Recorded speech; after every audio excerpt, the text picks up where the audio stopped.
What would you do if everything you owned vanished overnight? Most people would break, but Ayub didn't. So a far greater test was coming, one that would shake the earth itself and change his life forever. A messenger burst through the gates, drenched by rain and driven by fear. One look at his face told everyone that something was terribly wrong. Sometimes, before a single word is spoken, our hearts already know that difficult news has arrived.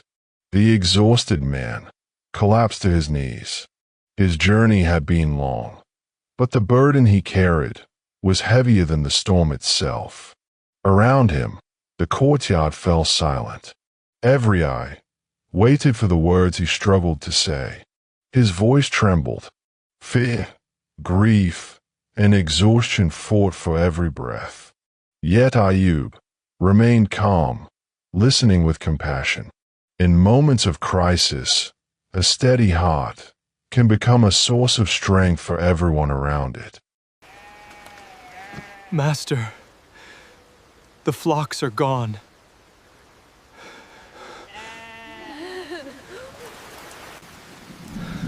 The flocks belong to God. He entrusted them to me for a time, and He has the right to take them back. Far away, Iblis's smile vanished. The flocks belong to God.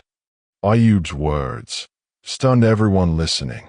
While others saw ownership, Ayub saw trust. A powerful question for us is this: do we see our blessings as possessions or as gifts entrusted to us for a time? He entrusted them to me for a time. Ayub placed his hand over his heart, reminding everyone that gratitude grows when we remember nothing in this world lasts forever. Every blessing is a gift, and every gift carries a purpose, and he has the right to take them back. There was no anger in his voice, no complaint, only trust. Faith is not believing only when life goes our way. Faith is trusting even when we do not understand what is happening.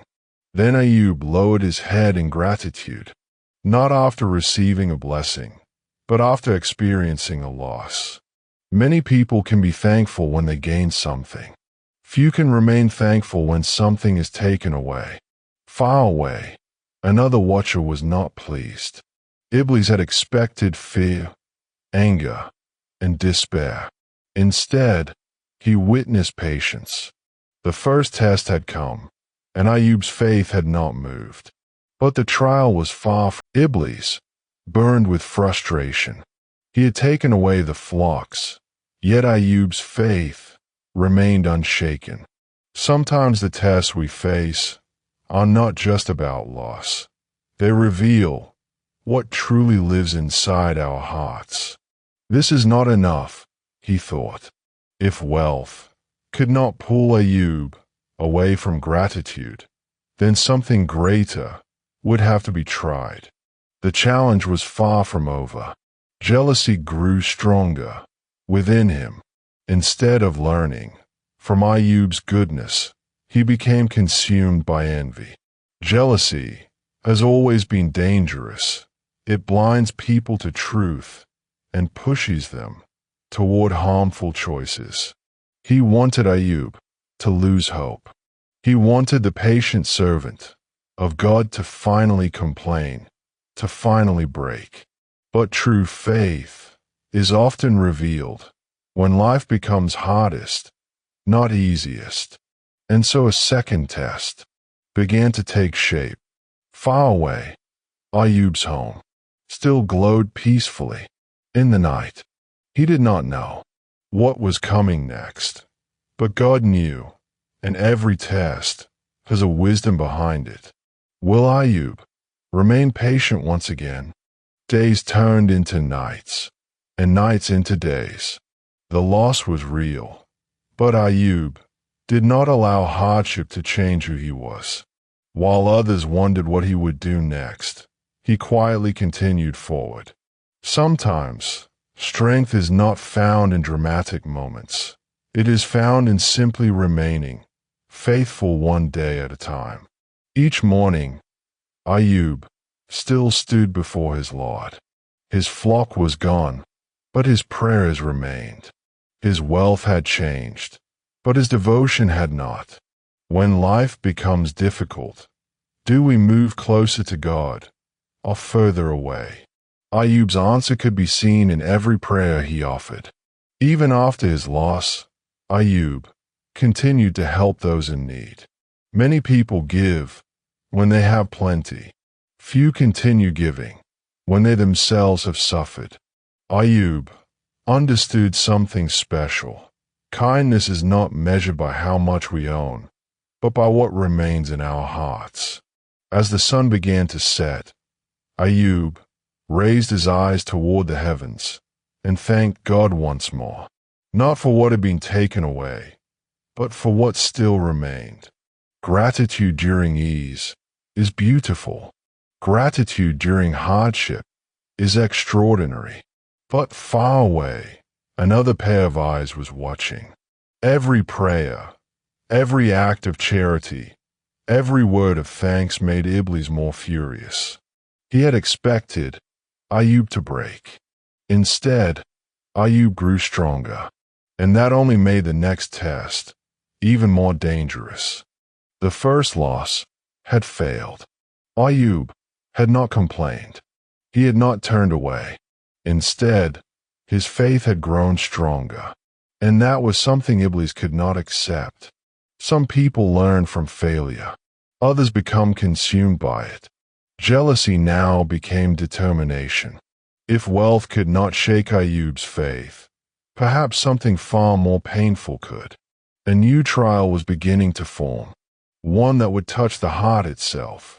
Far from the storm of jealousy, Ayub's children gathered in joy and peace. Their home echoed with warmth, love, and gratitude. It seemed like an ordinary evening. But sometimes the greatest tests arrive when life feels safest. Outside, unseen by everyone inside, the first signs of danger were gathering. The children continued laughing. The family remained at peace. And yet, beyond the horizon, a test was drawing near, one that would change everything. Will Ayub's faith remain unshaken when the next trial arrives? As the evening deepened, a strange darkness spread across the sky. Inside the house, the family remained together, surrounded by warmth and love. But outside, unseen forces were gathering. Sometimes, life's biggest tests arrive quietly, before anyone realizes they are near. The wind rose suddenly, circling the house with growing force. Palm trees bent beneath its power, yet inside, the children still did not understand what was happening. How often do we enjoy moments of peace without knowing how precious they truly are? A faint tremor passed through the house. Lantern flames flickered. Conversations paused. The children exchanged uncertain glances. Something felt wrong, though no one could yet see the danger. The laughter faded. Smiles disappeared. A silence settled over the room. The children looked toward one another, searching for answers. Fear often begins this way, not with what we see, but with what we sense. Then came a deep rumble from below. Cups shook. The floor trembled. Hearts began to race. The danger was no longer approaching. It had arrived. And in the next few moments, everything would change. Guidance from the Lord of the time. Try your hardest to be the best you can be. This is not a competition with others. This is a challenge to yourself. Support each other, because the success of your brothers and sisters is your success, and your success is our success. Help each other for all to rise together